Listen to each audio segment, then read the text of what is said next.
Thank you. Would you please join me in the Pledge of Allegiance? I pledge allegiance to the flag of the United States of America and to the republic for which it stands, one nation, under God, indivisible, with liberty and justice for all.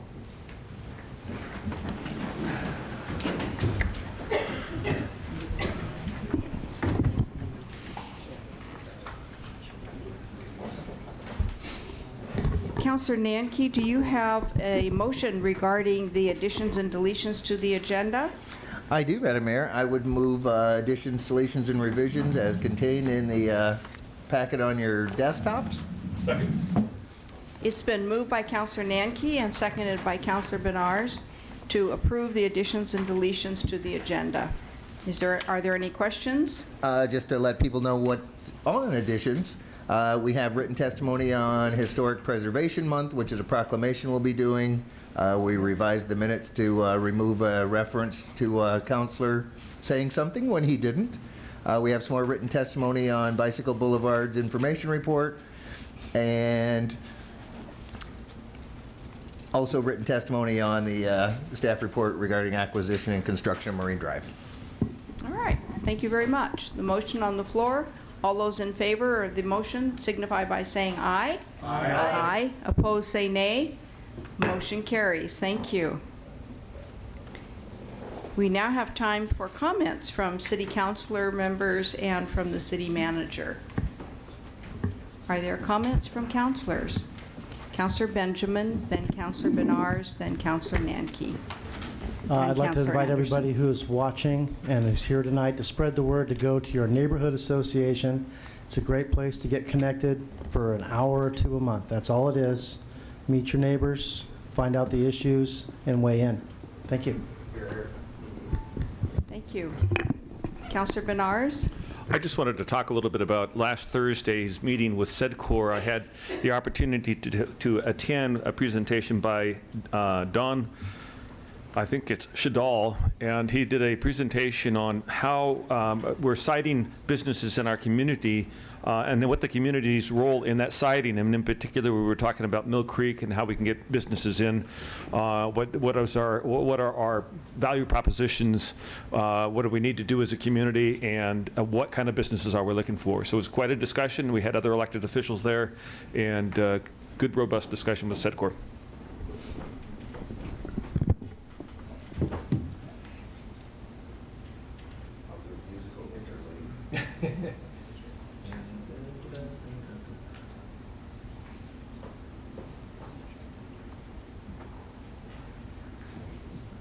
Thank you. Excuse me. Councilor Nanke and then Councilor Andersen. Thank you, Madam Mayor. Just out surfing the interweb today at lunch and noticed an article, and knowing the issues Portland was having last year with that, the U.S. is lowering the fluoride levels in drinking water for the first time in over 50 years. For some of the warmer climate areas, the level was at 0.7 parts per million. In other locations, 1.2 parts per million. I looked at Salem's water quality report, and last year our lowest was 0.55 parts per million. High was 0.8. Year before that, slightly higher than that. So we're already operating at the equivalent of the warmer locations. Just knowing that some people don't want any fluoride in. So I have the symptom, and why they're doing it is because children are starting to get white spots and streaks on their teeth from too much fluoride. It's in the mouthwash now, also in toothpaste and other products as well. So thought it was interesting. Figured I'd share. Thank you. Councilor Andersen? Well, I think this is the first meeting that I have been in that I have not pulled something from the consent calendar. I don't want you to get used to this, though. And I was prepared to pull item 3.2A, but I had email conversations this morning and afternoon with Director Fernandez, and he's responded to and answered my question. And my concern was that item concerns about the bicycle park at at Wallace Marine Park, and my question was, how is whatever might be done to Marine Drive, will that affect the access to that bicycle park? And Director Fernandez has assured me that there will be pedestrian bike access from the north and the south and from the drive, and there's also a proposed driveway that would get people into the park. So my concern was, didn't want to have to get into that area of the park just through Glen Creek Drive. Great. So All right. thank you. Thank you. Councilor Bennett. Thank you, Madam Mayor. It's a great time of year to go out to the State Fairgrounds, see one of the last remaining camas prairies in bloom. I just suggest it's a spectacular sight if you haven't seen it. It's where folks park on the north side above the fairgrounds. So it's really something to see if you haven't seen it. It's beautiful. And I think there's a bloom also, I know there's a bloom in Bush Park, which is a different kind of camas flower. I learned that from the email from Scan. Thank you to Scan who sends that out. Great. I'd like to take a moment and just to mention and say how thankful I am that in last Friday's incident involving the Salem Police Department and other agencies in the incident over near the Walmart store, all of our officers that night arrived home safe to their families. I was extremely pleased about that. I was extremely pleased about the response from our police department, and appreciative of the other agencies that also attended and cooperated and fulfilled their missions so that they all went home safe that evening. I just wanted to say kudos to our police department and their families as well. Okay.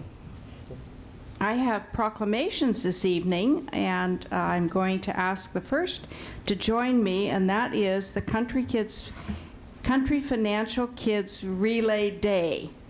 I think we have 4 people that are going to come and join us for this. You have to have 4 people on a relay.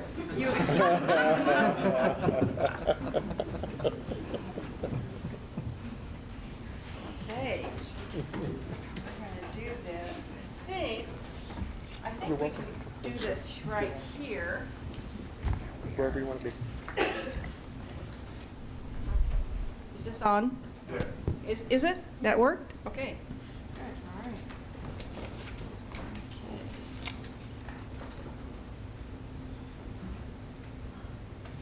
Okay. All right. Joining me today here from the Country Financial, Anita Kennedy and Jason Hines. And also with May Trucking is Lisa Davis.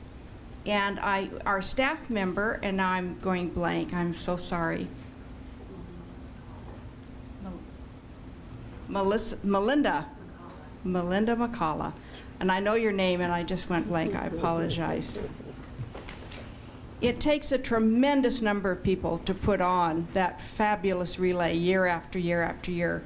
But I know that these 4 are absolutely crucial and essential, and I've seen you there year after year. Long day, long preparation, lots of preparation on staff time, as well as these fine companies, Country Financial and May Trucking. Whereas during the past 41 years, more than 100,000 children spanning 3 generations have run in the Country Financial Kids Relay. Whereas the Country Financial Kids Relay annually brings together more than 700 relay teams of over 3,000 first through 5th graders from 53 elementary schools, representing the Salem, Kaiser, Dayton, Silverton, Staten, and Turner communities in sports, encouraging participants to do their best, exhibit good sportsmanship, and show leadership skills. Whereas Country Financial, the primary sponsor, the Optimist Club of Salem, and May Trucking contribute considerable financial resources and invaluable volunteer support, without whom the event would not take place. Whereas the sponsors are committed to the positive values of friendly competition, encouragement of others, respect, self-confidence, teamwork, and healthy living. Whereas as a founding partner of the event, the City of Salem Recreation Services is thankful for the support from the event sponsors and citizens, which allows the Country Financial Kids Relays to continue and provide a youth event inspiring individual, team, and community spirit.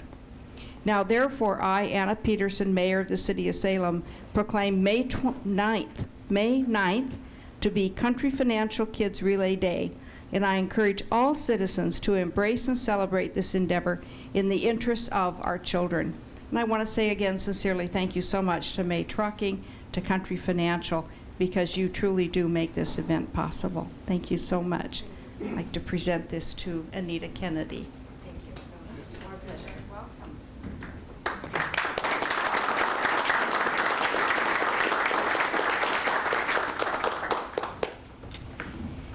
Okay, our next proclamation has to do with history.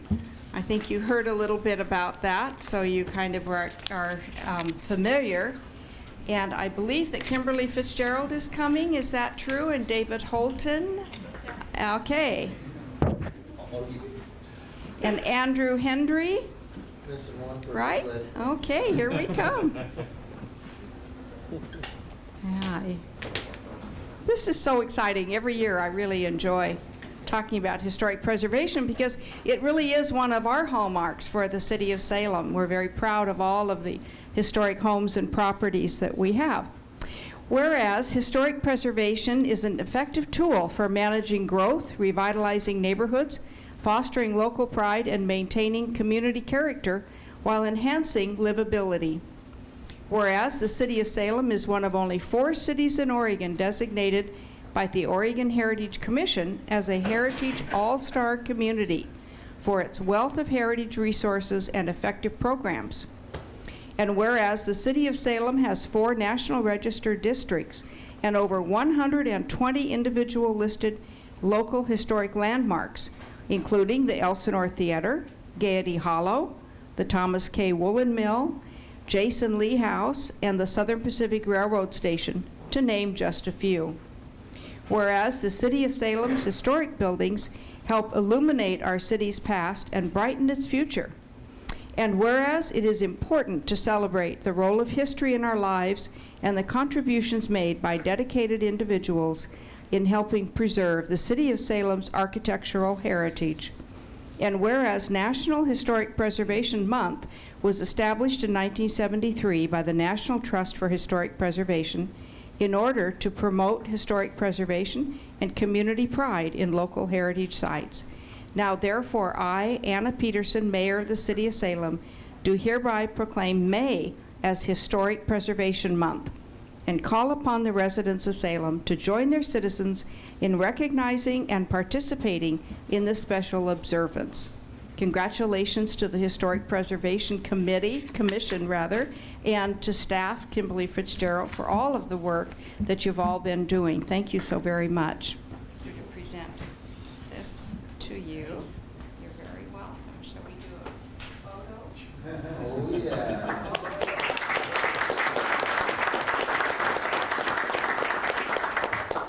Thank you. Thank you very much.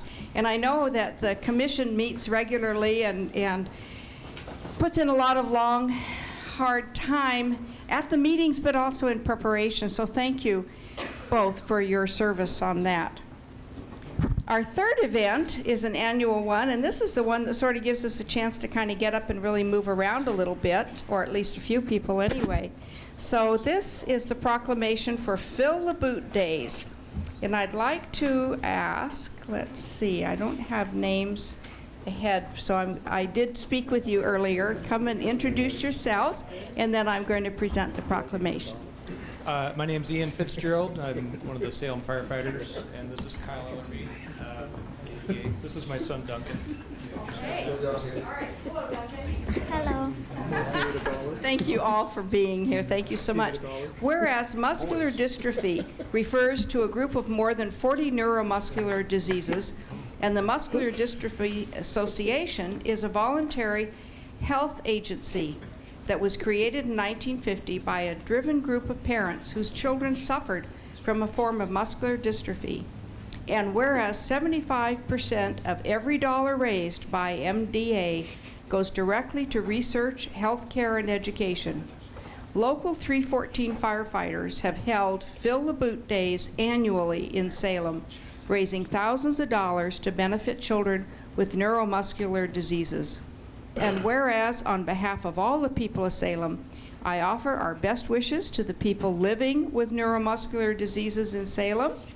And now, therefore, I, Anna Peterson, Mayor of the City of Salem, proclaim May 20th, 21st, and 22nd to be Fill the Boot Days in Salem. And I encourage citizens to participate by dropping money in the boot at one of the following intersections: Market Street Northeast at Lancaster Drive, or Liberty Street at Trade Street in South Salem.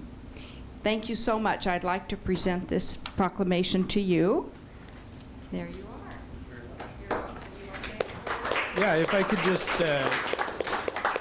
thank you, Madam Mayor. So here is how cool Salem is. Last year was the 60th anniversary of the joining of the firefighters and the MDA for Fill the Boot. So we said, okay, let's make a goal of $60,000, and we knew that was lofty, but we ended up with $63,000 over the 3 days, which meant that we surpassed every other department in the state of Oregon. So by over 20,000. So you guys made this happen, and we just appreciate the opportunity to be out there and doing this for a really good cause.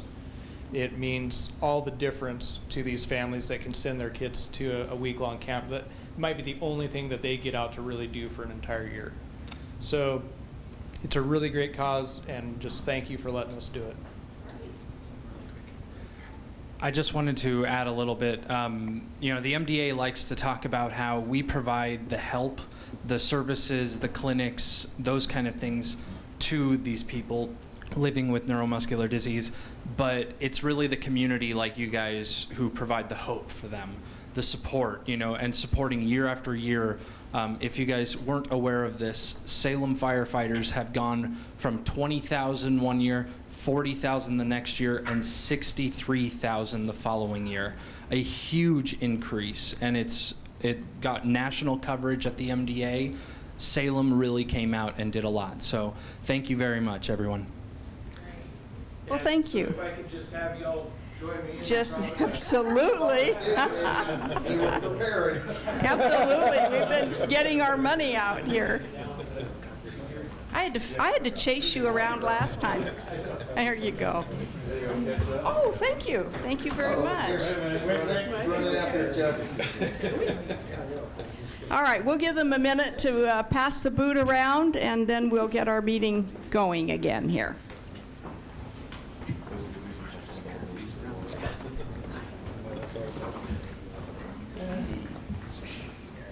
Thank you.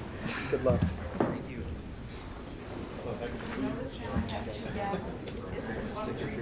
Thank you for the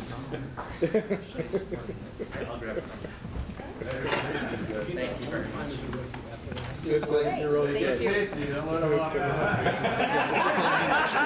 That's right. Maybe. That's right. Great. Thank you. Thank you so much. Okay. All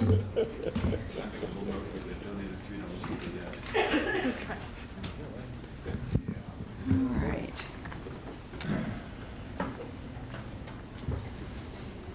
I see on the agenda presentations, we have no special presentations, but we're now ready for public comment. And we do have some individuals who've signed up. Remind everyone, you have 3 minutes at the podium, either podium, and at the end of 2 minutes, the orange light comes on. At the end of 3 minutes, the red light comes on. Our first speakers are Steve Andersen and then Cassia Quillinen.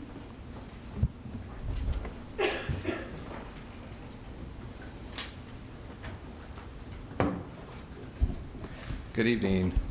Am I on? Yeah. Good evening, Mayor and Council. I'm grateful to be here tonight. A member of the Salem Edgewater Partnership, a resident in West Salem. Just want to speak tonight in favor of Agenda Item 7B, the Neighborhood Partnership Program. That's a great program. It's helping to revitalize the Edgewater area. And especially tonight, I want to thank Jessica Price, who is a Salem City staff member for that group. She provides a great deal of support She's very organized, helps support the effort, and we're moving forward to a super activity this June. And so just very simply, I'm speaking in support of it. We're seeing a lot of benefit in terms of helping the neighborhood get connected, having a safe environment, and bringing some pride to that neighborhood. So thank you for supporting this program, and thank you for Jessica and her support tonight. Well, lovely. We appreciate those comments. Thank you for coming down to testify. Are there questions from anyone? Any counselors? Councilor Bednarz. 2 questions, and I think they'll be real quick. You said 7G? 7B. B, thank you. Okay, got it. Okay, and the other one, what ward do you live in, or approximate address? I think it's Ward 8, but it's Ward 1 where this is taking place. Okay, thank you. But I am a resident of West Salem and very supportive of this effort and a member of this partnership. Thank you. That's great. Thank you so much. Thank you, Mayor. Appreciate that. Thank you. Cassia Quillinan, followed by Sarah Rice. Good evening, Mayor, Councilors. I'm Cassia Quillinan. I'm your current Parks Board Chair, and I'm here this evening to present the SPRAB Annual Report, which I think you probably have in your packet. It's been a very busy year this past year for SPRAB, as you can see from our list of things that we've accomplished. We hope that this coming up year will be equally busy and productive. We have some pretty ambitious goals, as you might have noticed from our list here, including some additional softball and soccer fields if we can obtain them, the additional 6.5 acres out on D Street and 23rd if we can manage to get a hold of that. We are also going to continue with installing cultural heritage signage that has been worked on with the Confederated Tribes of Grand Ronde. And we're going to hopefully introduce some way of tracking the quality of our parks, and I think those are all important things. So in addition to that, I would just like to inform you all that one of our longtime parks members, Don Christensen, died of a stroke a few days ago. He had been on the Parks Board for 6 years. Very, very nice gentleman. He also was a member of the Salem Parks Foundation grant program, the Shade Tree program, Audubon, and a Historic Preservation Society, and a whole host of other volunteer organizations, and we will miss him very much. And that's all I have to say, unless you've got questions. Thank you. Are there questions for Ms. Quillinan? Yes, Councilor Bennett. Thank you. Not a question, Casey. Sorry about the loss of Mr. Christensen. I know he was a really valued member of the Parks Board. I thought this was just an excellent report. We get a lot of these from our boards and commissions. I thought this just laid out so clearly what you've been doing and where you plan to go. I really appreciated the report. I thought it was quite good. Thank you. Thank you. Tony and I worked very hard on it. It showed. This is our staff person, Tony Whitler, without whom the Salem Parks and Recreation Board probably would get nowhere. Her minutes are fabulous. I'd like everybody to give her a big hand. Good. She's suffering from a cold, so don't ask her to talk. Anything else I can do for anyone? Well, Cassia, I'd like to say a very sincere thank you to you for your service on the Parks Board and your leadership as the chair, and to say to all of the members of the Parks Board how crucially important you are to our city and to the quality of life that we enjoy here. And I'm pleased to hear that you're going to come up with some kind of a system to really track and evaluate how our parks are doing, because that will be of help to the council as we're looking forward on budgets and priorities. I think our parks are a hallmark for us, and they just get better and better in that the community loves them so much, but we do have to remember we have a responsibility to care for them too. Right. So Well, that's what I thought. So that's my brainy idea, and I think staff will probably shoot me sometime about the middle of the year. But anyway, we'll find out about that. That's great. All right. That's Thank great. you. Thank you. Thank you very much. Sarah Rice, followed by Bill Sweeney. Hi. Welcome. I spoke with you guys last month about the Salem Bike Boulevard Advocate Group, and So I don't want to bore you again with more testimony, but I just wanted to take a couple minutes on behalf of my group and all the supporters of Bike Boulevards in Salem to say thank you. We know you're really busy. We know you have probably more important things on your plate to deal with. And so it means a lot to us that you and Julie Warnicki has developed this staff report that you'll be hearing tonight. And we thank you for your consideration and for trying to make Salem a little bit safer and have more of a sense of community. So thank you. Thank you very much. Are there questions from councilors? All right, thank you. Bill Sweeney, followed by Gary Obrey. Good evening, Mayor Peterson, City Councilors, and I'm sorry I probably will bore you a little bit here. My name is Bill Sweeney, and I live in the Sunny Slope neighborhood at 1795 Joplin Street South. I just want to say thank you for the opportunity to explain why I support the bike boulevards and why I feel that it'll add quality to the life here in Salem. Over the years, my family and I have enjoyed cycling here in Salem, all the great parks, Minto Brown, Bush Park, Riverfront Park, and Riverfront to Wallace Marine Park. And by the way, I just want to say quick thanks to all the work you've been doing to connect Minto Brown to Riverfront. It's really great. We're looking forward to that. But what I and other South Salemites would like is a way to make cycling an everyday part of our lives, whether it's cycling to the office, to a store, to a school, to a park, without feeling like we're directly competing with heavy traffic. We would all like to feel safe. I believe bike boulevards, bike corridors, quiet streets, there are many names for these, are a great option for people of all ages and abilities to ride their bikes or walk in a more quiet, calm street, either to get somewhere or just for the general health benefits. I also believe that bike boulevards will work great with our chariot system, the mass transit, with the ability to put a bike on a bus. It's great on the bus racks.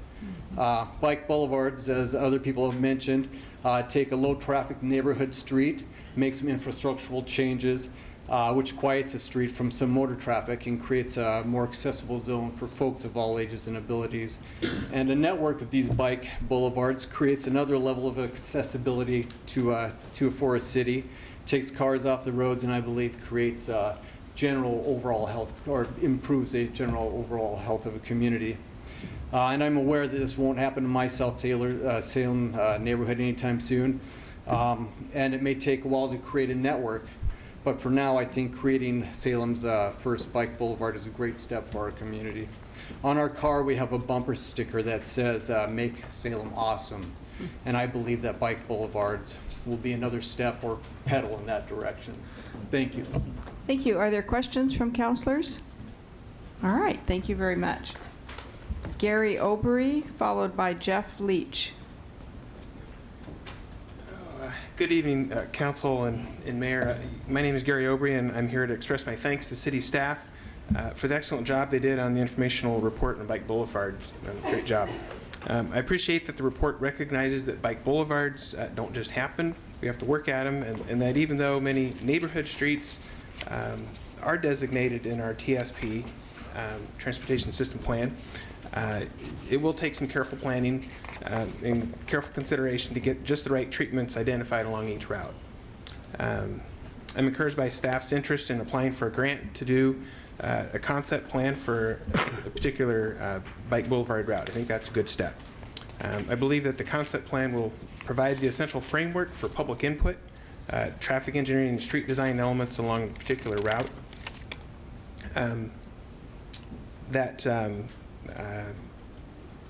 The concept plan will also help align the various funding streams within the city and the state, even perhaps, so that multiple objectives such as stormwater management and traffic safety can be pursued, on bike boulevards simultaneously. So thank you.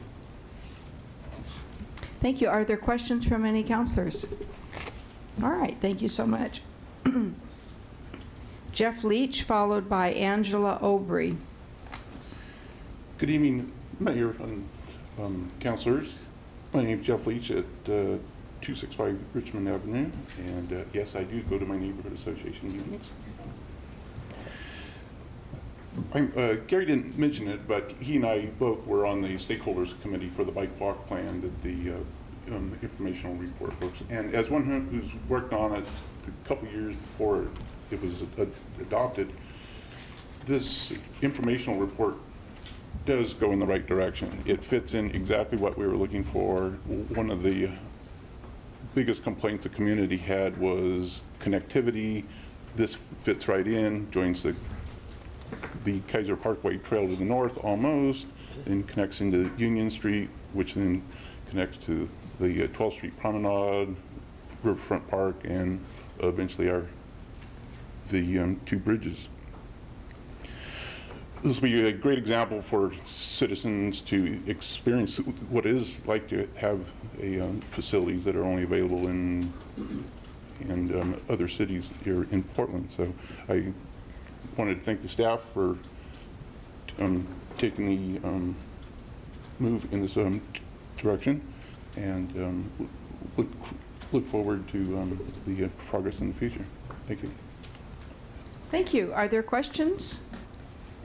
All right, thank you for coming down tonight. Angela Aubry, followed by Adam Locker. Good to see you all again. It's Angela Aubry. I'm from the Highland neighborhood. I'm happy to see the written report that the city put together in the agenda tonight. And I specifically want to say that I'm really pleased with how Julie put in the informational report some titles of some other resources that you can go to find out more. She even provided a web link that's an excellent resource that's just exactly what I would hope my city to do. The idea of bike boulevards, of course, is new to most Salem citizens, but over the last few months, many of them have heard about bike boulevards. And some of them have seen pictures and videos of bike boulevards. And I'm here tonight to invite the mayor, city council, our city manager, city staff, and any citizen who wants to come experience a bike boulevard. The Salem Bike Boulevard Advocates has put together a field trip to go up to a bike boulevard or a neighborhood greenway in Northeast Portland.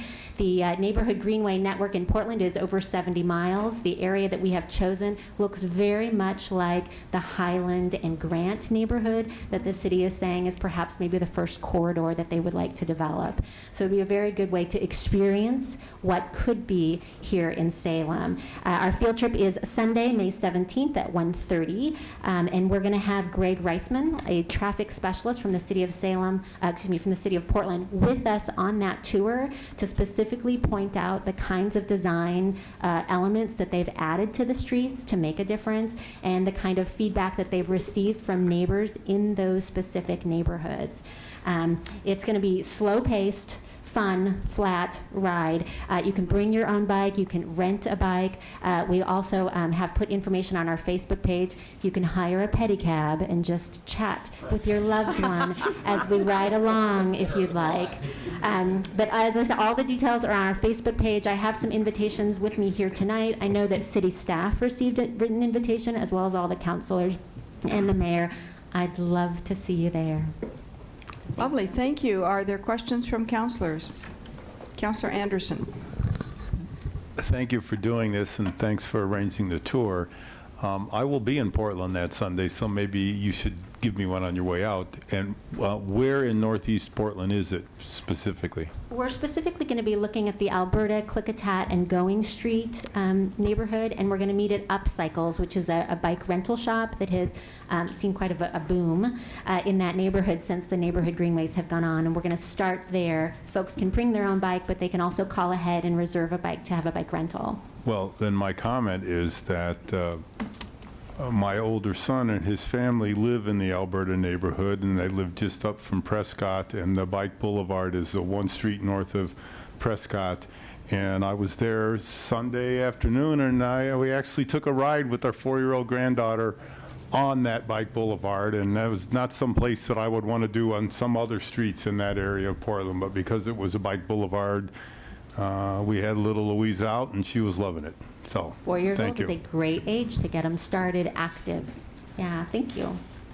Great, thank you very much. Adam, is it Locker? Close enough. Sorry, my C's look like L's. Sorry. I'm Adam Coker. Adam Coker. I'm All also right. from the Highland neighborhood.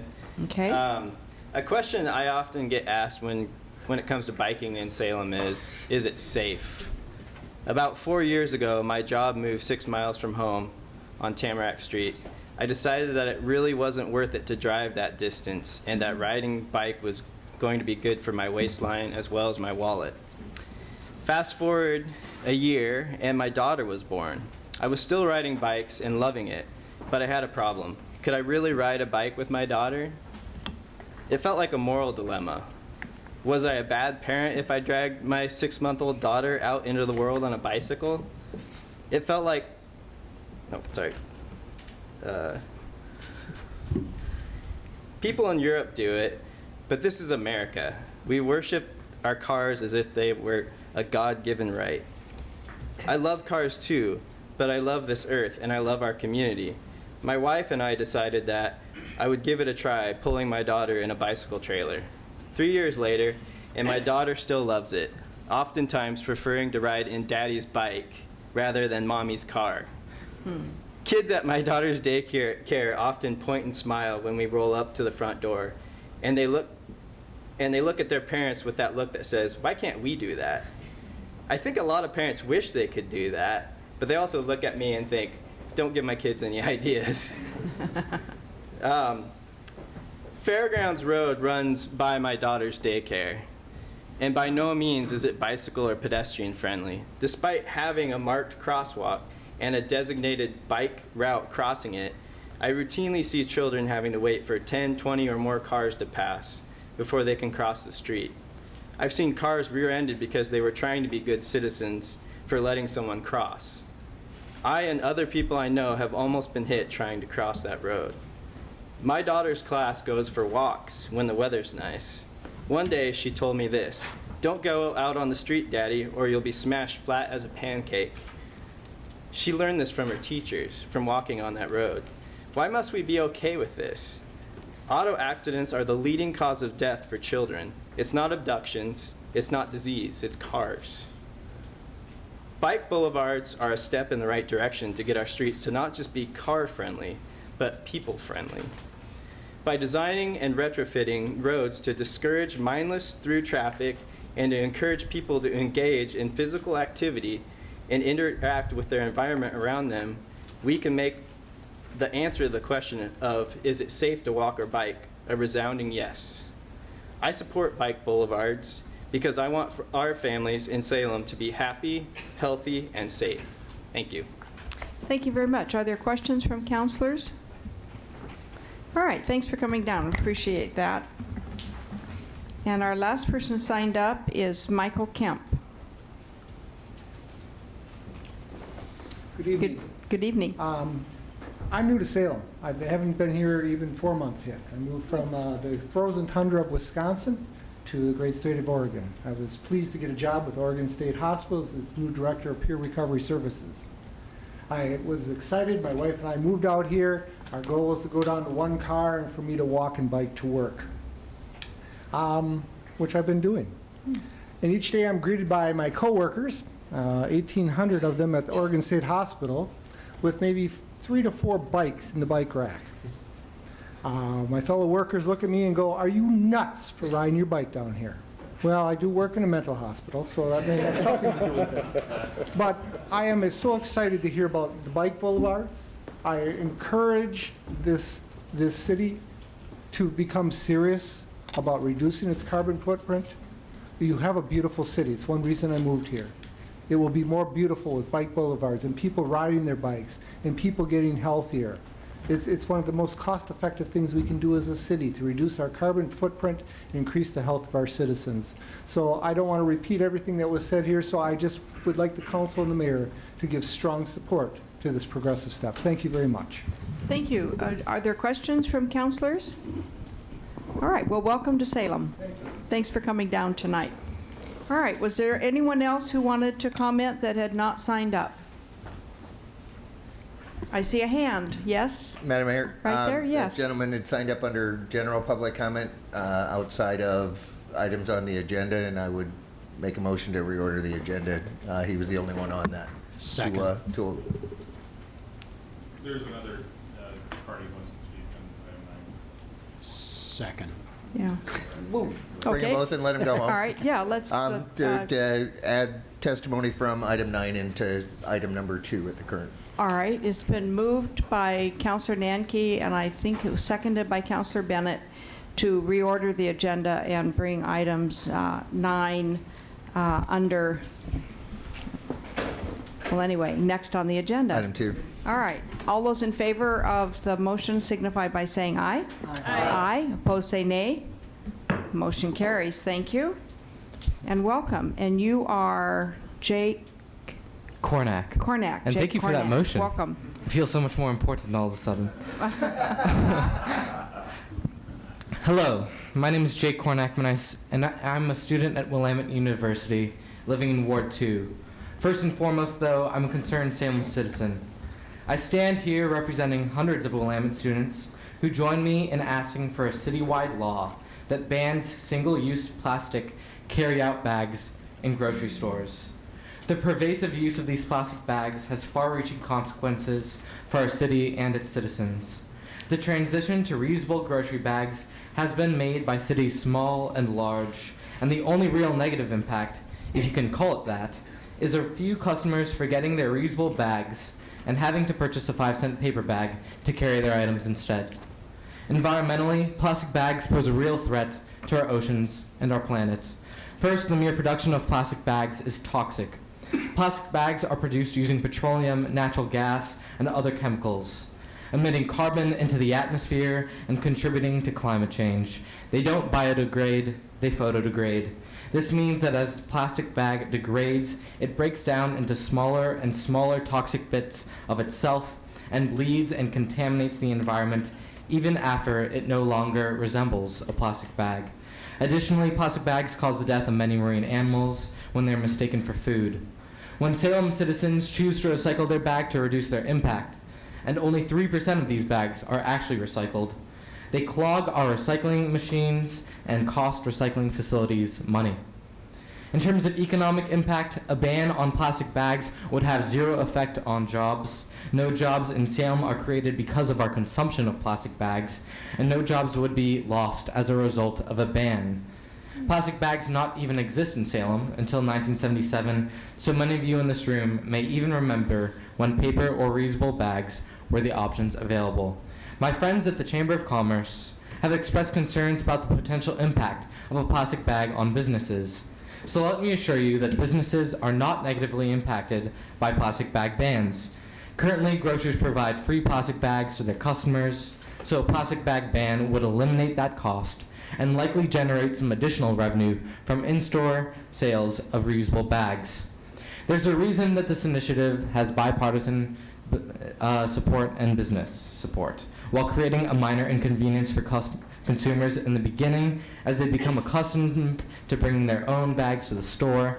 A ban on plastic bags would help our city in the long term, creating a healthier, cleaner environment.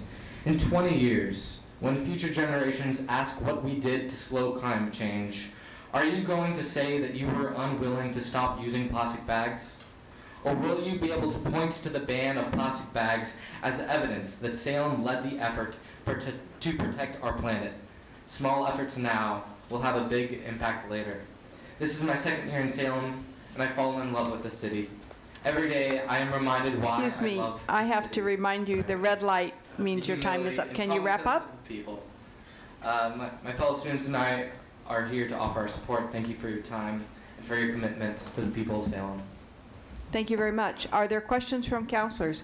Councilor Dickey? Thank you. And hi, Jake. Thanks for coming down. I know we had tried to get together at one point and talk about this, and sorry we haven't made that work yet.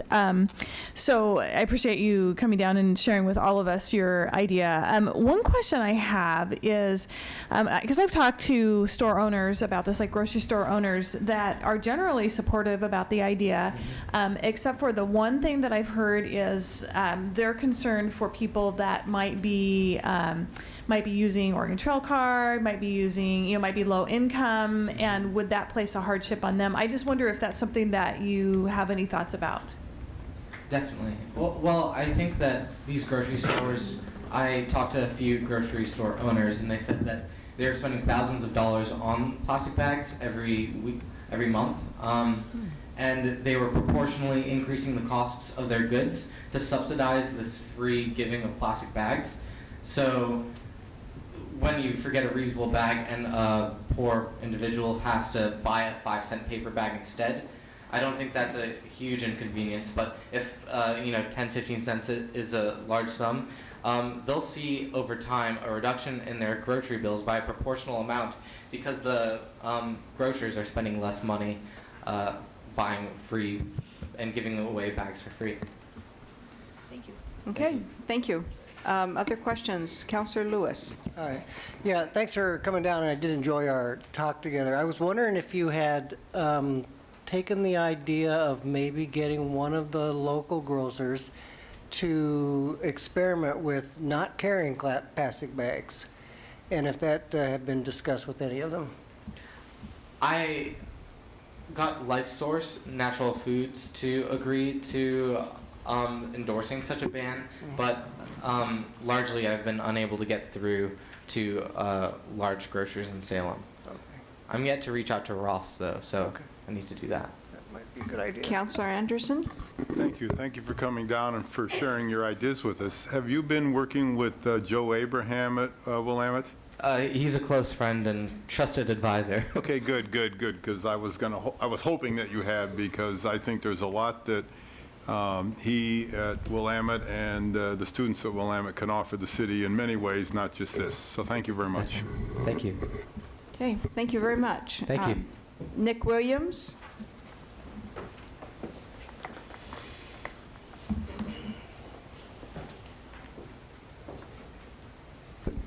Madam Mayor, councilors, thank you for this opportunity to say something.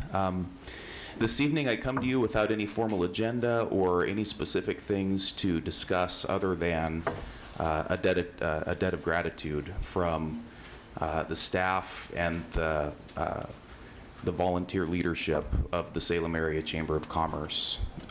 Salem's growing up, and this body, this group of people right here has a great deal to do with that. If you take a look at the number of public-private partnerships that exist and that are happening in Salem, the level of investment within our community, a lot of that is being spurred by the intellectual capital that's being spent here within City Council. So we just wanted to say thank you to you, and you are worth every penny that you are being paid. Oh, Nick. Thank you. Are there questions for Mr. Williams? All right. Well, we do appreciate you coming down. Thank you so much. All right. I think that at this point, we'll move from public comment to the consent calendar. Councilor Nanke, do you have a motion regarding the consent calendar? Thank you, Madam Mayor. As we discussed in councilor comments on the onset, I will move the consent calendar with no pulls. No.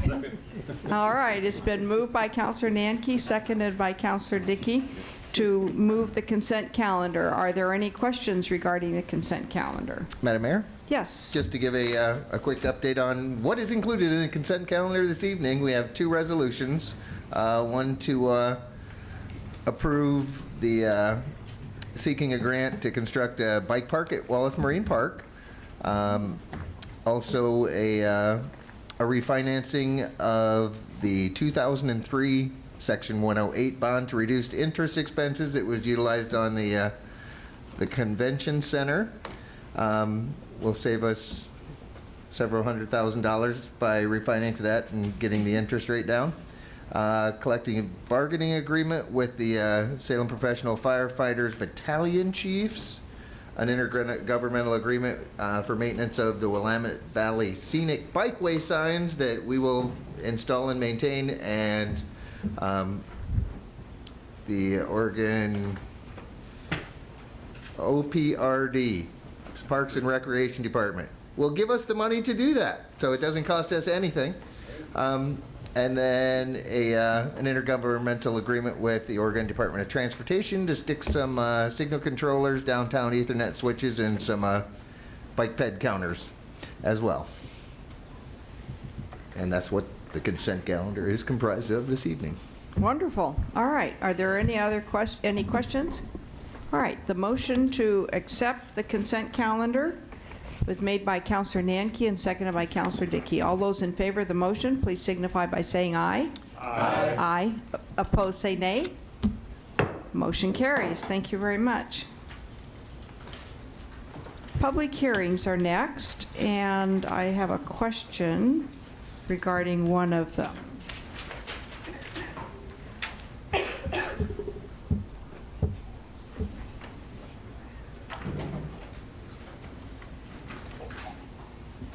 All right, thank you. Would the recorder please introduce the first public hearing, item 4A? The Salem City Council will now hold a public hearing to receive testimony regarding Ordinance Bill 715 regarding Salem Revised Code Chapter 900, the sign code, to allow for reconstruction of historic signs and to clarify rules for downtown sidewalk signs. Thank you very much. So do we have a staff report? Good evening, Madam Mayor. I'm Amy Dixon, City of Salem Planning.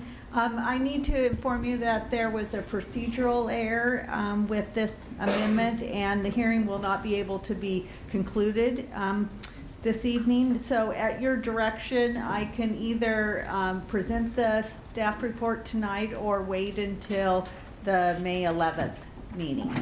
And as far as I'm aware, there's no one that's currently signed up for to testify tonight. Right, all right. Well, I think it would be better to wait and do the staff report when we have the actual other people ready for the hearing. Okay? Is that all right? Okay, so we have opened the hearing, and Councilor Nanke, can you make a motion? Thank you, Madam Mayor. I would move that we continue this public hearing until May 11th, 2015. Okay, it's been moved by Councilor Nanke and seconded by Councilor Bednarz to continue this hearing until May 11. All right, is there any discussion? All right, all those in favor of the motion, please signify by saying aye. Aye. Aye. Opposed, say nay. Motion carries. Thank you. All right, and item 4B, would the city recorder please introduce that public hearing? The Salem City Council will now hold a public hearing to receive public testimony regarding the city's draft findings for an exemption from the city's competitive bidding requirements for public improvement contracts regarding the construction of vehicular and pedestrian safety improvements at 2 Union Pacific Railroad crossings. Thank you. And is there a staff report? Yes, there is.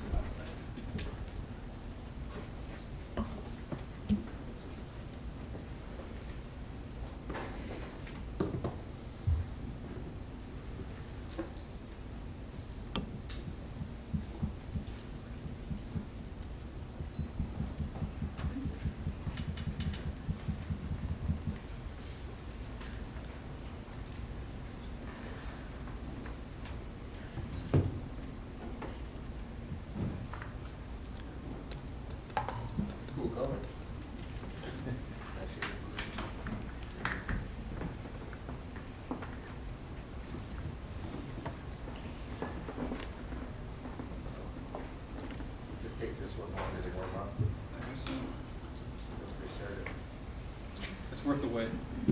Nice. I've been waiting for a train. We might have video on this one.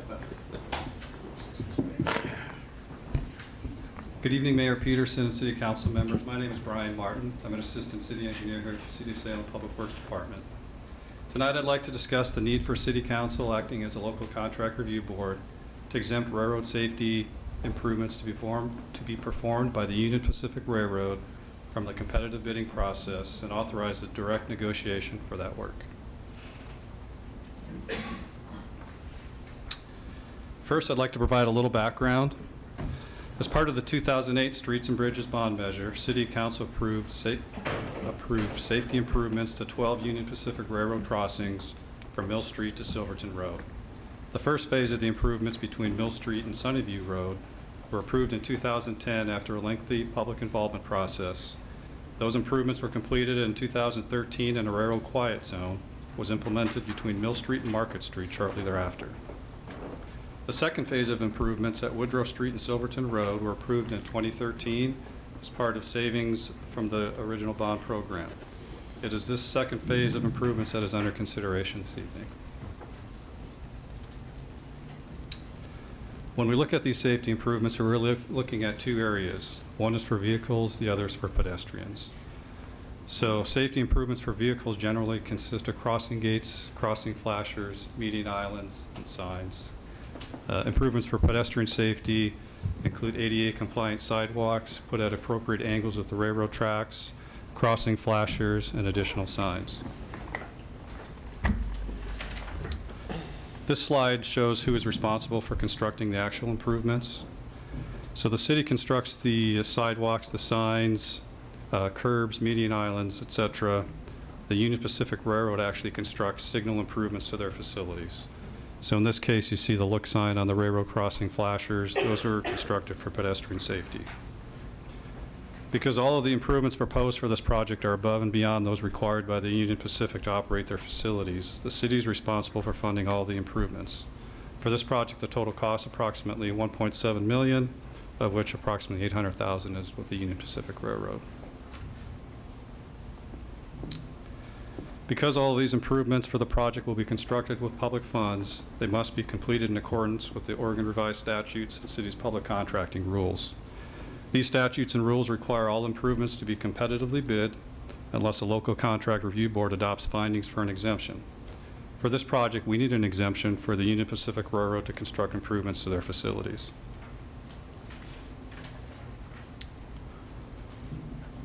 In your staff reports, you see a long list of criteria that was established for the findings. It really boils down to two main categories. The first category is that the exemption is unlikely to encourage favoritism and won't substantially diminish competition. In the case of the Union Pacific Railroad, they own the facilities. The work is very specialized. They actually self-perform the work on all their mainline facilities. So contractors aren't even allowed to work on the facilities. It's all done by the Union Pacific. And that is the standard process for this type of work. So as you can see, we're not encouraging any favoritism towards any other contractors or diminishing competition. The second main area is that the exemption will likely result in substantial cost savings and other benefits. As I mentioned earlier, the Union Pacific are experts in railroad construction. They construct improvements all across the country, and what that gives them is experienced workers that are efficient, they're cost effective, and when they come to town, they get the work done very quickly. That results in reduced construction timelines, coordinated activities with trains, whether it be Amtrak or Union Pacific trains. We get safer work zones, and we also have a safer final product when it comes to those flashers working when the trains come through town. Oops, I'm sorry, I was behind a slide there. So in summary, City Council needs to adopt these findings that were identified in the staff reports and authorize staff to enter into direct negotiations with the Union Pacific in order for the project to proceed. Once these findings are adopted, staff will work with the UP to prepare agreements for the work at the crossings. Separate contracts for actual street work, including sidewalks, medians, curbs, will actually follow the Oregon Revised Statutes and public contracting rules because we'll be doing as city projects. There's a difference between the work we can do in our right-of-way on our streets and the work the Union Pacific does on their railroad facilities. All work is scheduled to be completed in 2016 with the goal of extending the railroad quiet zone to Silverton Road by the fall of 2016. That concludes my presentation. All right, thank you. Is there anyone signed up to speak at this hearing? Okay, we have no one signed up to speak, so we'll ask if there are questions of staff. Yes, Councilor Andersen. I think this is a terrific project. I am the councilor for Ward 2, which is on the south end of the railroad, and I personally am far enough away that when I hear the railroad, the noise of the engines coming through and the whistle, it sounds kind of romantic to me, but I know it doesn't sound romantic to the people who are closer. So I'm wondering the city's plans for extending, and the railroad's cooperation to extend it south a bit from Mill Street. Yes, so we actually looked at all the crossings in the city, and when the plan was put together, part of it was based on cost and locations. So one thing we're doing with the Madrona and 25th Street intersection project, we're actually setting that up for future quiet zone because we're out there doing the work, and it was actually very cost effective. Once you get to McGillcrest and Hines, because of the switch yard, the expenses go up significantly. So those were kind of the last in the phase of, at some point when we get future funding, if we could, we'd move into that area. Thank you. Other questions? Councilor Benjamin. So I'm just trying to wrap my head around, I understand a quiet zone and stuff like that, but, at great expense, and it makes sense to have the railroad do it because, again, they know when the trains are coming. And it is their property, but we're going to foot the bill for it because we want quiet zones. I know this is probably down the road a little bit, but why didn't we say, well, we're just going to have quiet zones, you need to fix it? Well, the railroad. I'll take this one. Councilor Peter Fernandez, Public Works Director. There are Federal Railroad Administration rules around quiet zones. They are very strict. The railroads do not support quiet zones. It's a matter of safety for them. So what we have done is very directly follow the Federal Railroad Administration rules that require these kinds of safety improvements to then be able to declare the quiet zone. A quiet zone is an increase, a significant increase in quality of life. It is a decrease in safety. So I'm delighted that we've done all of the safety improvements on the ground that we've done both for pedestrians and vehicles to be able to support the quiet zone. The Union Pacific Railroad, no railroad will ever pay a penny to do this because they don't support it. They're very vocal about the fact that they do not support quiet zones. Is there anybody going to be watching the costs on this? Yes, in fact, we do, and we did. So the first phase, they actually came in under budget. It's billed directly on time and materials, and then there's a federal rate for overhead. So we get the bills, we go through line by line, check to make sure everything is appropriate. And we have, in case they go over budget for some reason, we have recourse? We have agreements in place that give well, it doesn't give a maximum not to exceed, but they're very close to what those costs are. So in the last case, like I said, we were under budget. If we're starting to see them go over budget, we could have conversations with them, but okay. Yeah, we'd have to make adjustments. All right, thank you. Councilor Dickey. Thank you. I just want to clarify, because this extends the quiet zone from Market Street to Silverton. Does that includes the crossing at Silverton Road? Correct. Is that right? Okay. Correct, yes. So that will be a benefit for people who are attending events at the fairgrounds. Sounds like that's great. Yes. So glad to hear that. Thanks. Any other questions? All right, thank you very much. So we'll close this hearing, and Councilor Nanke, do you have a motion? That resides in wards 1 and 5, and I know Councilor Bennett's been involved with that significantly over time. So shall we see if Councilor Bennett has a motion? Boy, I'm really happy to move the staff recommendation. It's been moved by Councilor Bennett and seconded by Councilor Dickey to move the staff recommendation. Is there discussion? Yes, Madam Mayor. Yes, I Councilor forgot to Bennett. ask, when will construction occur? When will this actually happen? I believe next summer. Okay, Yeah. great. We've done this before, I think is the main thing. This is the way we have done this all the way through, is having this, having the UP do its own work. So it's nothing new to the staff to deal with it. All right. Any other comments? anybody else touch their stuff? Yeah. All right, we'll call for the question. All those in favor of the motion, please signify by saying aye. Aye. Opposed, say nay. Motion carries. Thank you very much. We have a third public hearing, item 4C. Would the recorder please introduce that? The Salem City Council will now hold a public hearing to receive public testimony regarding the 2015 through 2019 Consolidated Plan and the 2015-16 Annual Action Plan. And we have a staff report.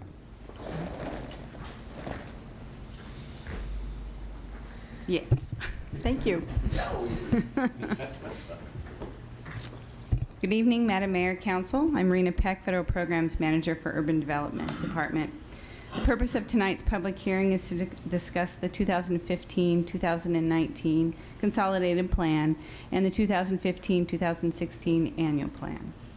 The Consolidated Plan represents a comprehensive approach and identified goals to the addressing economic development, homelessness, affordable housing, and neighborhood stabilization. The 2015-2016 Annual Action Plan outlines the activities recommended to fund through the city's U.S. Department and Housing and Urban Development entitlement grants, and those grants are Community Development Block Grant, or CDBG, Home Investment Partnership, or HOME. This public hearing will guide you through the required process to receive those public dollars. What is the 2015-2016 Consolidated Plan?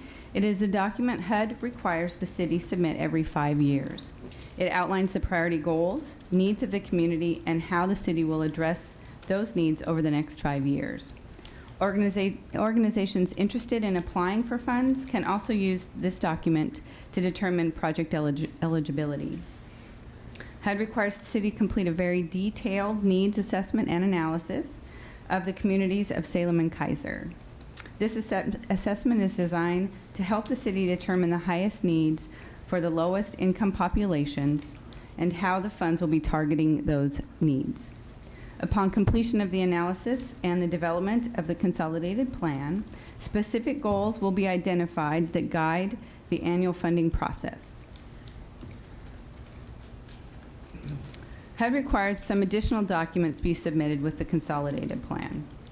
These documents inform the community and guide staff on the implementation and the accomplishments of the consolidated plan, how to involve the community in the discussion, outlining efforts the city will take to ensure low-income households are not denied housing, and how the city will be allocating those federal dollars.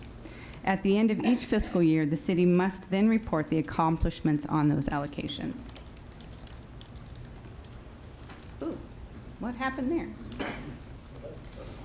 Yeah, I'm done. No. Sorry. The Citizen Participation Plan identifies how the city will engage the local community when determining the 5-year consolidated goals, the projects being funded with CDBG and HOME, or any amendments to the plans that may arise over time. Staff involved the community in this year's process through citizen participation boards, a housing needs survey, consultation with stakeholders, neighborhood association meetings, and input and engagement through local community meetings. The consolidated plan process includes an analysis of potential fair housing impediments within the city of Salem and Kaiser. Those impediments may include fees and charges, limitations on accessibility or adaptability of rental units, limited availability, so that would be if there aren't as many units available. With a high foreclosure market, more of those property owners are unable to stay in their homes, therefore needing to move into rental properties, which then reduces the units that are available.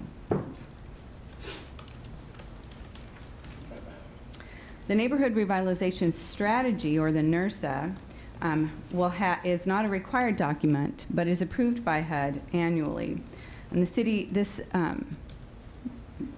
report allows the city to be more flexible in the way that we use the community development block grant money in these designated areas. This area is identified by census block groups, and it is the area with the highest need of families that income is at or below 80% of the median family income. The annual action plan identifies funded projects or programs adopted through this public hearing process and the final budget process. The projects and programs listed in this year's plan align with the goals of the consolidated plan. And those goals are 1, economic development, 2, homelessness, 3, affordable housing, and 4, neighborhood revitalization. The annual plan not only identifies the projects, but also the number of clients and households that will be served with these dollars with some form of assistance. The number of anticipated clients served is reported in the accomplishments report that's due again to HUD at the end of the year. The annual plan proposed projects range in funding for small businesses through microenterprise education, job training for individuals with developmentally disabilities, direct services to low to moderate income individuals and families, and to provide decent, safe, sanitary housing. Approval of these reports will provide the city with approximately $1.2 million in CDBG and approximately $630,000 in home. These funds will help provide self-sufficiency opportunities for citizens of Salem and Kaiser. And that concludes my presentation. Thank you very much. And I think we have someone signed up to testify. Jane Downing is with us this evening. Ms. Downing, welcome. Thank you, Mayor, City Council members, ladies and gentlemen. My name is Jane Downing, and I am the Executive Director for the Center for Hope and Safety, 605 Center Street Northeast in Salem. And I'm also one of the vice chairs for the Social Service Advisory Board. And tonight I just want to come and say a hearty thank you for the dollars that this City Council provides for individuals who are facing homelessness in our community. And our shelter is one of those for victims of domestic violence, sexual assault, stalking, and human trafficking. And every year, hundreds of individuals in our community are benefited through the Community Development Block Grant, the home funds, and the general funds that you all provide to make sure there's a safety net for some of the most vulnerable individuals in our community. And so I just wanted to take the opportunity to come and say, not only do the folks in our shelter benefit, but as most of you, I believe, know, in the last couple of years, we have undergone a capital campaign to open up a new advocacy office and at 605 Center Street. And city dollars, the CDBG funds, were some of the first dollars in. So I just want to say how much I appreciate that the city took a chance with us, and in less than 2 years we were able to pay off that building, and we're 100% debt free. And we are just so appreciative of that. And we have seen an increase in our numbers of folks coming in and getting services already in the 6 months we've been open, and a 40% increase in volunteers. So you think about the community members who have gotten engaged and are making a difference and providing those services. So I just want to say, as a recipient of that, and then also as a member of the Social Service Advisory Board, you have made a huge difference in the lives of the folks we serve and in the lives of many folks in the Salem area. So thank you very much for that. Well, thank you. We appreciate your testimony, appreciate so much the work that you're doing. Absolutely. Councilors, are there questions for Ms. Downing? All right. Well, congratulations on also retiring the debt so quickly. Thank you. That's quite an accomplishment, and it's one more step in that tremendously solid foundation that you provide in the community. Thanks for much. what you do. Thanks to the city and thanks to community members. So thank you. Absolutely. All right. Is anyone else here to testify on behalf of this hearing? All right. We'll close the hearing. And let's see who's going to make the motion. Councilor Nanke, do you have a motion? Oh, yes, I do, and it would Okay. start with staff recommendation. All right. It's been moved by Councilor Nanke and seconded by Councilor Bednarz to accept the staff recommendation. Is there discussion? All right. Very quiet tonight, aren't we? People are just looking at the clock saying, is this like a miracle day? Or This is like a miracle day, yes. All right. Okay, there's no discussion, and the motion is on the floor. All those in favor of the motion signify by saying aye. Aye. Aye. Opposed, say nay. Motion carries. Thank you very much. All right, we have no special orders of business or unfinished business. There are quite a few information reports in tonight's agenda. Are there any questions or comments regarding information reports tonight?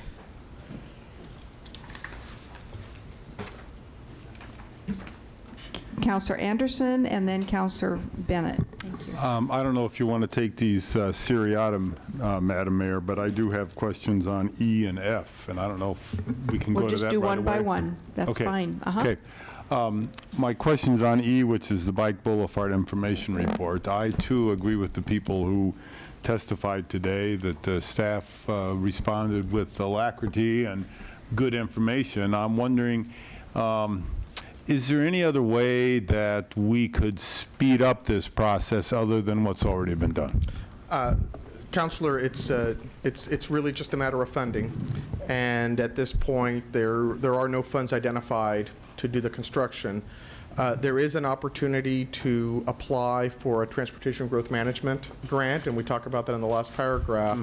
It so happens that one of the folks that testified last time is one of the people that is in the funding committee for those grants, so we are optimistic that that we might get that grant. What I have found over my tenure here at the city is once we have a master plan like that in place, money tends to find its way to a project. So that will be a good first step to look at identify a corridor, look at beyond Union Street, which obviously has URA money, but to look at a corridor, create a master plan, get that adopted, and then seek funding. If not, it really simply awaits the next bond issue to add it as a project.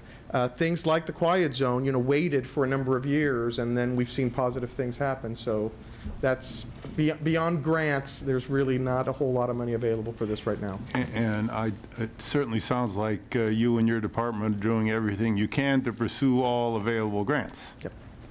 Yes, we are. All right. Thank you. Do you have another item, Councilor Andersen, that you wanted to address? Yes, I do. Okay. That's number F. Okay. Well, sorry, thank you. It's letter F. It's number 7, letter F. Okay. I have a number of questions, so if Madam Mayor, if I may. Go ahead. Yeah, sure. Thanks. I'm looking at the report, Mr. Fernandez, and my first question is, the bond itself, the 2008 bond, that was for the acquisition of the right-of-way and not for the construction? That is what the language says. I think if we wanted to do construction in addition to right-of-way, I think we'd have to ask council and maybe even bond council. Yeah. Council with an S, and maybe bond council to see if that would be appropriate. That would really be a question for bond council to look at the specific language in the measure. Well, and I'm looking at the publicity that surrounded that measure, and it seemed to talk in terms of acquisition of right-of-way as opposed to something greater than that. Well, that's absolutely what the language says. Okay. So, okay. yeah. And that would be my view of things. I think we should acquire the right-of-way. Second question, it seems that in the descriptions that went along with the 2008 bond, they seem to, with respect to Marine Drive, they seem to sort of talk about two different projects. That is, they talked about right-of-way for Marine Drive for the development of Marine Drive, and then potentially right-of-way for the Fourth Bridge. So are those, I'm looking at the material, congestion relief project that it says strategic right-of-way. One is for in advance of the new Willamette River Bridge, and then a separate paragraph is Marine Drive Northwest. So there's other ones that say the same thing. They say purchase street right-of-way in order to construct Marine Drive Northwest, and there's ones that says purchase street right-of-way for future Willamette Bridge and for Marine Drive Northwest. So can those two projects, the future Willamette Bridge and the Willamette Way, the Marine Drive right-of-way projects, they appear to be separate. Well, I don't understand your question. Okay, well, I guess I'm going to I'm looking at the report, and it seems like the reason that staff is reluctant to purchase the right-of-way is purchasing the right-of-way would trigger some potential for a lawsuit under the Environmental Protection Act, because purchasing the right-of-way can be somehow tied into the new bridge. No, well, let me start by saying that staff isn't really reluctant to do anything. I think just to be clear, in the staff report, and I believe it's number 4, fact and finding number 4, we sought policy direction from the Streets and Bridges Council Subcommittee on Streets and Bridges, and the policy direction at the time, which was last year, Councilor Nanke, was just wait. Yeah. Just wait. So we're at this point, we're under policy direction to not move at this point. There is a tie-in with the acquisition of right-of-way and the environmental impact statement, where if we wait for the final EIS, then that, we'd be in sync, because Marine Drive became part of the EIS. Marine Drive has existed in our plans long before there was the third bridge study, the Salem River crossing study. If council gives us direction, and we talk about that, there's 3 paragraphs there on what it means to the Salem River crossing. But if we get direction from council to move forward to acquire right-of-way, the money's there, and the bond information is there, so we could certainly move ahead and purchase it. It does have some impacts to the EIS, and those are laid out here, but I don't think there's ultimately any legal issues. Well, I'm sorry I shouldn't have said staff is reluctant. I'll just say there appears to be reluctance, and I'm looking at the Salem River crossing on the final paragraph above facts and findings. It says the Marine Drive project is largely on hold until the SRX public process is complete. This is because any work done on Marine Drive Northwest that could be construed as part of the project, which is done prior to the record of decision, could open the SRX project to a federal lawsuit. So, where does that information come from? Well, it's information that we've gotten from the folks that are working on the land use part of the environmental impact statement. These are consultants and legal consultants and land planning consultants that are working for ODOT on this thing. So I mean, that's the information that we're getting. I guess I refer back to then fact and finding number 4 that says that's the direction. The reason we're not doing anything right now to acquire the right-of-way is because the Council Streets and Bridges Subcommittee gave us direction to just wait.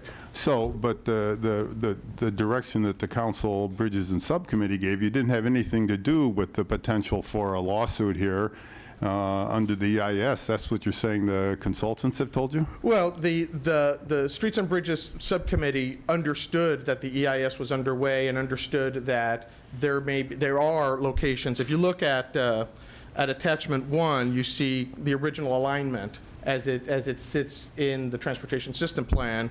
Attachment 2 shows the Marine Drive as it's envisioned by the EIS.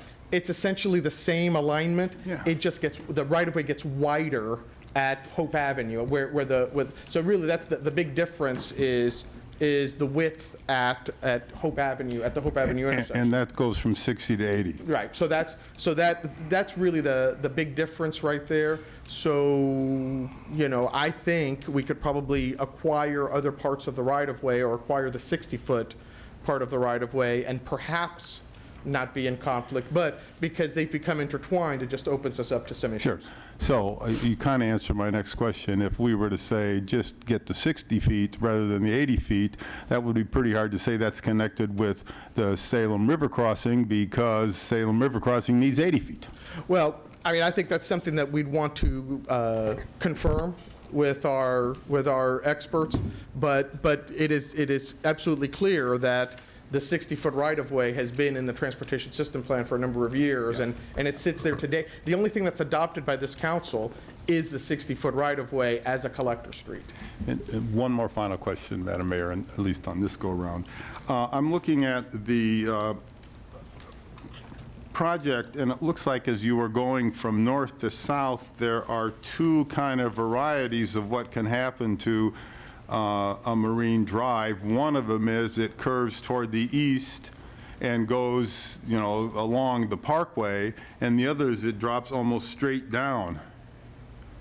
Are you talking on the south end of the? Yes, as you're going from north to south. Yeah, those are actually, one is, it's all part of the project. It's all part of the adopted Marine Drive alignment. So one is the what's called the Fifth Avenue connection, and one is then Marine Drive as it heads between the developed part and Wells Marine Park. It's all part of the same project. Which is the one called the Cameo to Glen Creek Park? Is that the spur that goes down south into the west? If you look at your attachment one, there's a little label there. It says Fifth Avenue Connector, and that's not. There you go. Yes, So, okay. yeah. Now, is that Fifth Avenue connector, is that more connected to the Salem alternative? No, that's all part of, this Okay. attachment one is all in the transportation plan. For Marine And the Drive. idea there, remember that the original concept for Marine Drive is to create a back door to yes. all of the development. So the idea was, from the very beginning, is that you could come down and then get onto Fifth Street to get down to Roth's. More directly. That's all there was. I'm sorry, Madam Mayor, I do actually have one more with your, and then I'll be quiet. I'm looking at the capital improvement plan, and the one that was done for the fiscal years 14-15 through 18-19 shows a funding source from SDCs for transportation, it looks like from Marine Drive Northwest segment of $750,000. And in the current plan, 2015 through 2020, it shows that's reduced to $350,000. Where did that $400,000 go, or where is it planned to go? Yeah, it's just, that's based on projected SDC revenue. Okay, So okay. it's just less So revenue. it's lower it's because just- lower revenue was projected. allocating Okay. money. Thank you very much. All right, I think Councilor Bennett had his hand up, and then Councilor Lewis, then Councilor Benjamin, then Councilor Dickey. Okay, and Councilor Nanke, everybody, all right. Councilor Bennett. Now I'll just run through mine real quick then. I thought, I won't ask about the neighborhood partnership plan. I thought this whole batch of information reports this time were very, very good. I thought so, too. really thought this was, as a package, one of the more interesting ones we've received in a while. And I thought the neighborhood partnership program information was really excellent. Brady Rogers and Jessica have done just a great job, and the information they contain, if you haven't had a chance, I'm sure Councilor Benjamin has taken a look at his. I've looked at mine for Edgewater. If you wonder why these are valuable in your neighborhood, to get involved with this stuff, these really help you see your neighborhood in a whole bunch of different ways. I thought they were very good. The bicycle boulevards, again, I really appreciate that you were so quick to get a report. Maybe you had it in the works, I don't know. You were ahead of yourself on this one, but it certainly was timely. I thought it provided a lot of really useful information. I thought the information on the grant was really timely, and look forward to seeing how that. And I guess my question is, how will the, or have you already selected a route for the grant application to review? Yeah, I believe we talked about, did we not talk about the, it's in there. Julie's going to tell me where it is. Last paragraph. And it says, this proposed bikeway connects downtown core to the Grant and Highline neighborhoods and parts of Kaiser. So it's the Winter Street, Maple Avenue. Okay. Family-friendly bikeway. Great. Excellent. Having that hook up with the Union Street gives us a really remarkable east-west, north-south connection, and look forward. Will you be looking through to Bush Park, through the pardon me, through the Capitol Mall to Bush Park, or is that too far? I mean, are you thinking of turning Winter Street through the Willamette campus into a bikeway finally, Peter? Is that? Thank you, Jim Bauer. I mean, Councilor Bennett. I'm just channeling Jim tonight. Good evening. I'm Julie Warnicki, Transportation Planning Manager. At this point in our scoping, we're looking at just taking it down to the Capitol. Okay. And, you know, for the north part, there definitely is work that can be done to the south, although I think Church Street might serve as somewhat of a better connection once we have, particularly once we get bike lanes on Church Street in downtown that was recommended through the Central Salem Mobility Study.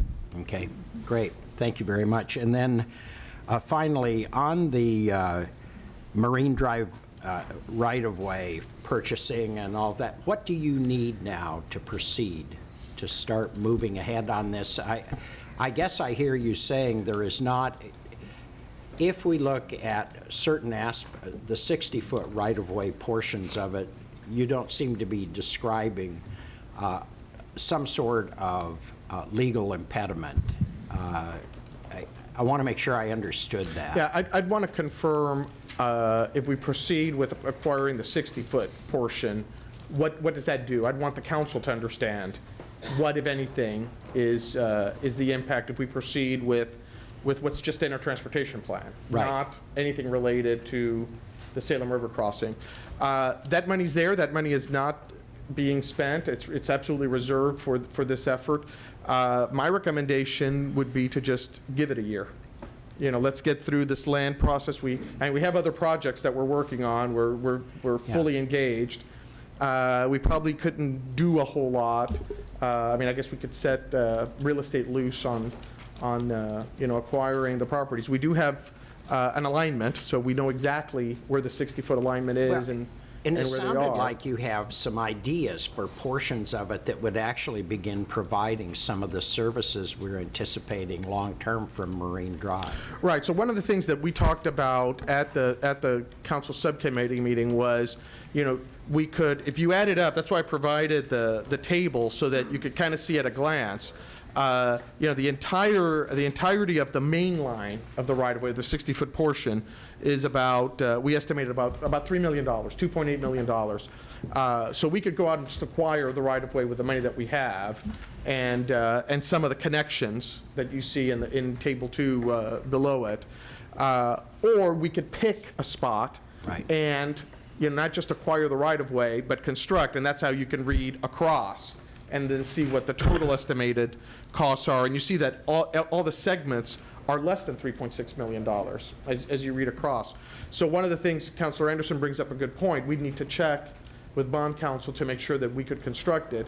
But that clearly would be, I mean, I have a bias for, if we're going to spend money, let's at least make it usable rather than just having the right-of-way that then sits for a number of years before we have the money to construct. Well, okay, well, I hope at some point we get we figure out how to move this along. I think that's where Councilor Lewis has sort of led us with this request, is it's beginning to feel like it's time to start doing some of this, whether it's purchase right-of-way or my preference is, this is in my ward, that this would start being usable portions of this that would actually start solving or serving that community over there that's been waiting all these years for it, if the subcommittee isn't objecting still. I mean, you know, I think it's really important. Well, right now we're a subcommittee, it's a subcommittee of one, because the other than Councilor Nanke, the other councilors have retired.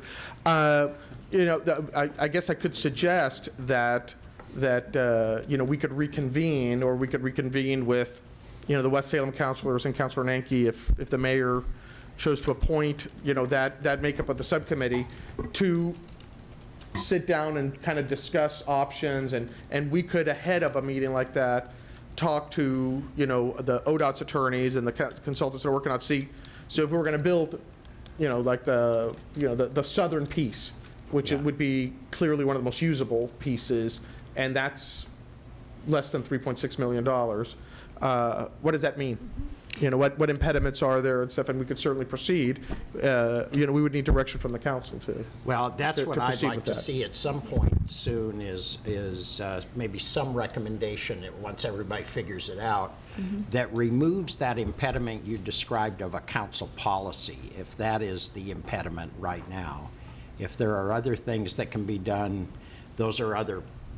that's your process. But for us to be in the way because of a council policy, strikes me we ought to take a new look at that council policy. Sure, and I want to be clear with the language. There really is no policy. What we had was suggested direction, I guess. Councilor Nanke, I look to you. It's we have $100 million worth of we have a lot of projects. Hey, this one has some difficulties. Okay, fine. Let's wait, get the other stuff done. I mean, that's really what it is. So I think it's very easy to revisit. If we can get some direction from council as to how we want to spend the 3.6, and it can be anything from acquiring the right-of-way, building a portion, there's any number of subsets that can be done, and that's the direction that we would need, and then we could create a project, move forward, and get it done. Great. Well, thank you. I really appreciate Councilor Lewis bringing this to us. I think it really opened up a interesting discussion and understanding for me on this situation of this. Thank you. Okay, I believe Councilor Lewis is next. Yeah, I have a couple questions and a comment on Agenda 7F. One, it says on the first page of the report that Marine Drive is a highly priority construction needed within 10 years. I'm curious what that 10-year period is. That's Salem Transportation System Plan terminology. Right. So future projects are laid out in high priority, medium priority, and low priority. Right. And we had to give that a definition. So high priority is if we were looking to fund projects, the high priority projects would be the ones that we would like, that by policy we would like to fund first. That's all that means. And the curiosity is that what is the 10-year period? I guess it could mean from the time the plan was adopted, but there really is no time period because we only build projects as funding becomes available. So it was just a way of defining what high, medium, and low priorities meant. Okay, so it's a high priority. Right. And I want to voice my appreciation for the report. It really does help me understand. It's Marine Drive is something I've heard about ever since I came to Salem. I always thought it started at the bridge, but I understand now that was something that was talked about but didn't actually get into the official transportation plan. It now shows that it is possibly a little bit south of Glen Creek, which would put it in Ward 1, which quite frankly may be where the greatest need is today. Although it may turn to something different a year from now when the EIS study is done. So I've turned from, hey, we've got money sitting in the bank, why don't we use it, at least get some value out of it, to, hey, maybe we ought to wait and see where the biggest bang that we can get for the dollar. Quite frankly, as the representative of Ward 8 who had heard from people consistently, we need a bridge, if it's possible to put that money into the Hope Avenue improvements and help build at least the bridge, maybe that's the best uses of that money. I don't know. That puts me at the spot where I'm now wanting to say maybe we should wait a little bit longer and see what happens. So I appreciate the report. I'm going to have to ask councilors to remind me. Councilor Benjamin, were you next? Yep. Okay, Thank you. you. In regards to the report, Bicycle Boulevard's informational report, did those folks that read it, they got the information from me, that's great. They were able to disseminate it, read it, bring it to council. Did price tags come along with that so they could see what the costs were? I don't believe we have any price tags. That's what the grant would tell us, and those can vary significantly depending on what kind of tools. There are a lot of tools that can be implemented to create a bicycle boulevard. So it really depends what tools, and it's not, you have to, we always have to remember that it's not just what we do on the surface. If we do a lot of curb extensions, you know, that we're very fond of, that comes with a lot of stormwater improvements. There's a lot of underground stuff that has to be done, so the prices start to escalate pretty significantly. So what the TGM grant would allow us to do is look at the tools, look at the corridor, and see what kind of improvements we could make, and then what costs are we looking at. And I think one of the things that we would be thinking about and struggling with is there kind of a low-cost alternative? Is there a mid-cost alternative? Is there a high-cost alternative? Are there some tools that absolutely have to happen at a key intersection where some cheaper ones might be okay in other parts? So that's what the grant, if we get the grant, that's what that study would help us do. Well, I just think it'd be helpful if it's possible that even though we're looking at the grant, that those folks understand what the cost is just to figure out how much it's going to cost. Yeah, it's a lot. Right. It will always be a lot. It'll always be a lot. And transportation projects are always a lot. I just want to be clear. I'd love to see bicycle boulevards start to grow. I understand these folks just want to have that ball rolling and get a little something going, and we can just kind of they'll help push it along. I love it. But it needs to be clear that that folks understand what that cost is, because as much as I'd like to have a whole bicycle infrastructure in today, that's at a sacrifice of how many police officers, how many whatever else, fire departments and stuff like that. And I just don't know if they understand that we're not trying to drag our heels here, but up front, this grant's going to allow us to find out how much it's going to cost. Right. Now, it's and important. They should know that number. That's what I'm saying. We have a tradition at the City of Salem to not use general fund dollars for these kinds of projects. Right. So I don't think the council would ever be asked to sacrifice police, fire, planning for a bike boulevard. These would be either transportation grant dollars or future transportation bond dollars that would be separate from the general fund. So, my hope was once folks understand, hey, we want it, but this is what it's going to cost. Yes, we can go out for grants, but if we could somehow have a bake sale, because folks who want to have bike boulevards, whatever they need to do, to come up with some seed money for matching grant funds to leverage that money. Yeah. That's all I'm getting at, is that so they understand, those costs. And so, and also about acquiring right-of-ways and stuff, wouldn't the cost go up in the future on the prices of those right-of-ways? Typically it does, although we had a period where prices actually went down.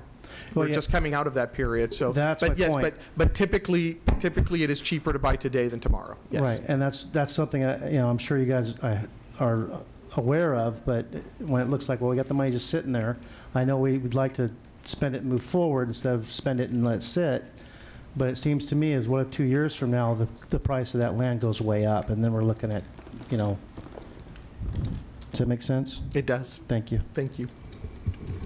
Councilor Dickey, I think you were next. Yes, thank you, Mayor. I just wanted to commend Jessica Price and Brady Rogers for all of the work on the Neighborhood Partnership Program. What they have been able to accomplish in East Salem has just been phenomenal. If you haven't had a chance to look at the report, I highly recommend that you do. I mean, this program almost got cut several years ago, and we were able to take it and turn it into something that didn't just benefit one area of the city, but it gets moved around. Very happy to see that there's work now being done in West Salem with this program, because for so long it was just in one area, and an area that greatly benefited as well.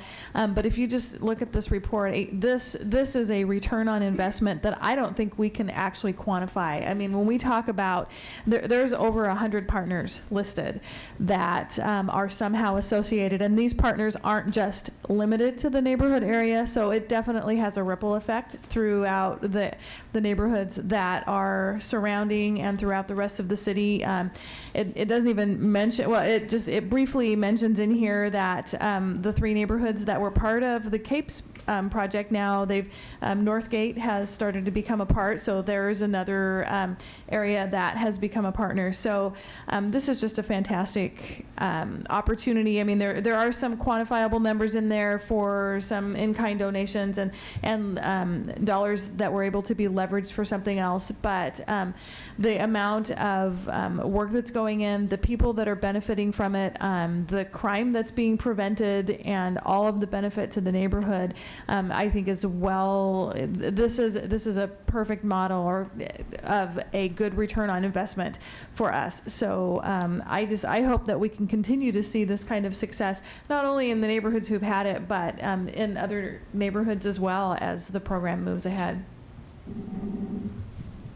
All right, were there further questions, further comments? Let me go first to Councilor McCoy, then Councilor Nanke, then Councilor Andersen. Okay. Comment, you know, as you read the issue in West Salem with the new street, it seems like it's being held up. I mean, you know, what if there's no bridge? That was originally designed, as I understood it reading the report, to alleviate or siphon off traffic and congestion on Wallace Road. And so, you know, now we got a bridge popping in there that's confusing the matter, but ultimately it was still designed to be taking pressure off of Wallace Road. And if you wait, just a comment, if we're going to wait for a bridge to be built, that dang thing might not be alleviating any private traffic on Wallace Road for another 10 or 15 years, which I don't know that, since that's what the original plan was, I think we need to consider that as we move forward here. Yeah, Councilor, if I may, construction of Marine Drive in and of itself does not await the bridge. It awaits funding. There's $3.6 million. The total construction price tag is $23 million. So it really awaits, you know, 23 minus 3. It really awaits $20 million. So it's really something that, you know, a future bond issue it would need to be a line item. So we could, you know, if we were getting close to a future bond issue, I might be sitting here saying, hey, let's run and acquire the right-of-way because we can put it on the next bond issue and just do the construction, because we're not sure when that next bond issue is, but the money's in the bank. It's really just a matter of what do we want to do. It's a good problem to have. We have money. We have a project. Now, just how exactly do we want to spend it? But we don't have enough money, right? Councilor Nanke. Thank you, Madam Mayor. And that's where I was going to go with that. At our last meeting, we had looked at these, and as a subcommittee, it was Councilor Clem Rogers and myself. And it's like we could complete this little section here, which would help some, or we could buy the majority thereof, but you couldn't necessarily get outside of your initial boundaries until the EIS was done. Staff was maxed out with all the rest of the projects in the bond measure that would push them to that time period. And so there was no reason really. 4 new councilors were on their way coming in. They'd already, you know, passed through primary election. So it's like, we don't know what the will of council will be. We could bring this forward, and we still have talked to all the property owners. They all know that we're looking at acquiring that right of way. If there was some strangeness in there, we could go ahead and acquire an opportunity purchase as needed, and that would have to come in front of this body anyway. So it was just as easy to give it time, let the EIS finalize, and then we can figure out what we want to build or buy. Councilor Andersen. Thank you. I'm looking at your table 1. This is on Marine Drive, Director Fernandez. And it looks like the right-of-way acquisition cost all the way down the line there is for the 80-foot wide, not the 60-foot wide. There's a footnote by the W of row that says 1, and 1 under the note says right-of-way acquisition, right, include added width.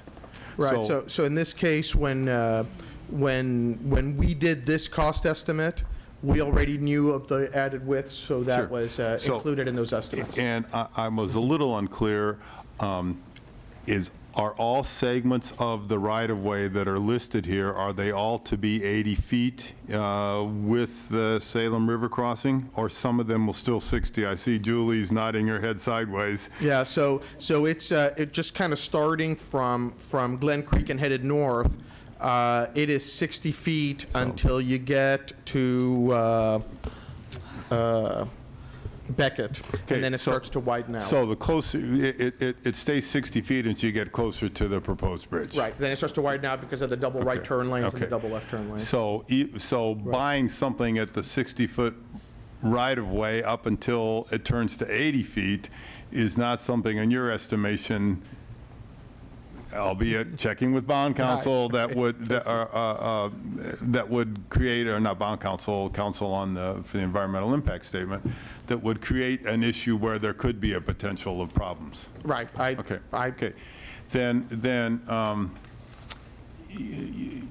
what sort of direction do you need from the council to begin acquiring that?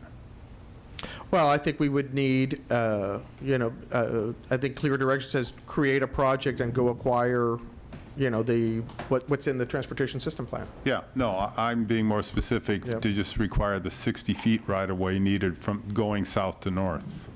Yeah, Same that's thing. all we have. That's all we have. I mean, the additional right-of-way, there is no final EIS, and there's nothing adopted by the council for what's in blue. There is only yes, I understand that. what's in. So I would not, as we sit here today, I would not recommend, if the council wanted to move forward, wanted to make a motion tonight, I wouldn't recommend anything beyond the 60 option feet. 1. Okay. Or Okay. what's in Okay. attachment 1, what's in Okay. the TSP. There is no legal basis for acquiring anything else today. Were there any other questions? I have a question. So I believe I was in the committee meeting on streets and bridges, and we were going through a list of items that were yet to be completed and had the amount of money. But I thought we prioritized a list that would be addressed by that money that was left over, so to speak, in the Streets and Bridges bond measure. Right, so those were the savings projects. And the subcommittee did recommend that. That came to council, and those projects were added. At one point, this is not a savings project, this is a primary project.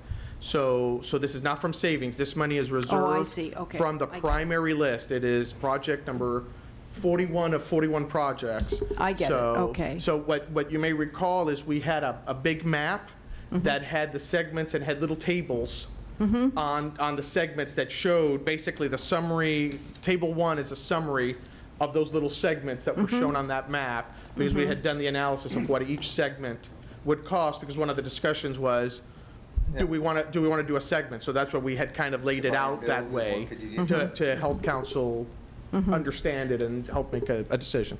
Right, got it. Okay, thanks. I appreciate the clarification.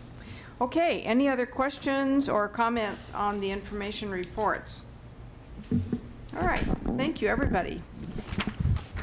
We have no further business this evening because we have no ordinances or new business, so we are adjourned.